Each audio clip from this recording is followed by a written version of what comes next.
Hello বন্ধুরা, আজকে রেসিপিটা হলো ভাজা মশলা দিয়ে পনির রান্না। দেখুন, এর জন্য আমি পনিরগুলোকে একটা সাইজে কেটে নিয়েছি। আপনারাও যেমন খুশি সাইজে কেটে নিতে পারেন। এইভাবে আমি সব পনিরগুলোকে কেটে নিয়েছি। দেখুন বন্ধুরা, আমি পনিরগুলোকে একটু লেগে ছিল এবং হাত দিয়ে ভালো করে ছাড়িয়ে নিয়েছি।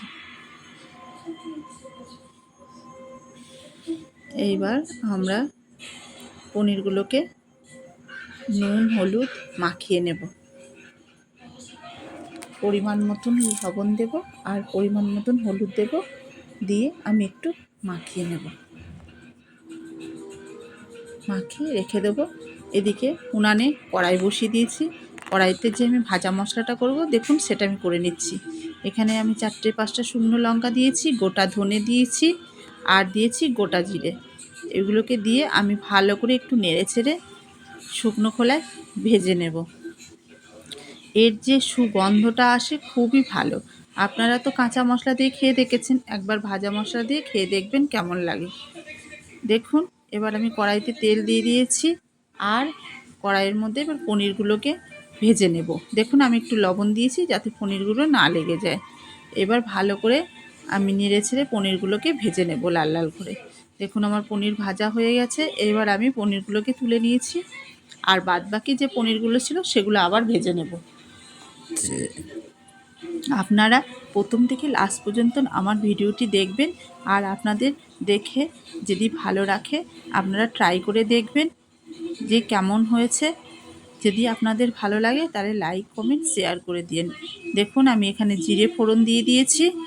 এবার জিরেটা একটু ভাজা ভাজা হলে আমি আলুগুলো দিয়ে দেব।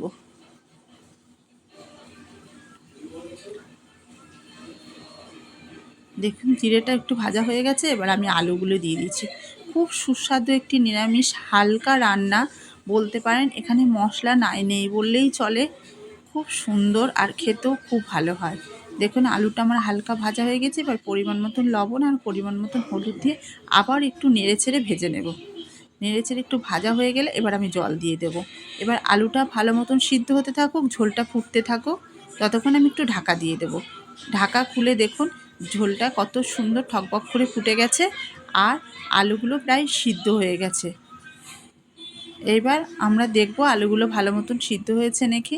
যদি আলু সিদ্ধ হয়ে যায় তাহলে আমরা কি করব, পনিরগুলোকে এর মধ্যে দিয়ে দেব। আপনারা এইভাবে বাড়িতে বানিয়ে খেয়ে দেখবেন, খুব ভালো লাগে খেতে। এবার আমরা যে ভাজা মশলাটা করেছিলাম সেই ভাজা মশলাটা আমি দিয়ে দিলাম। আলুটা সিদ্ধ হওয়ার পরে দিলেই ভাজা মশলাটা নামাবার আগে দিতে হয়, কিছুক্ষণ 10-15 মিনিট আগে, তাহলে সেন্টটা খুব ভালো লাগে আর খেতেও খুব সুস্বাদু হয়। এখানে আপনারা চাইলে একটু স্বাদ মতন চিনিও দিতে পারেন, আবার নাও দিতে পারেন। এবার আমি পনিরগুলো দিয়ে দিয়েছি। দেখুন, ঝোলটা আমি খুব একটা ঝোল রাখিও নাই, আবার খুব একটা গ্রেভিও রাখি নাই। আমি এটা হালকা পাতলা ঝোলের ভাজা মশলা পনির।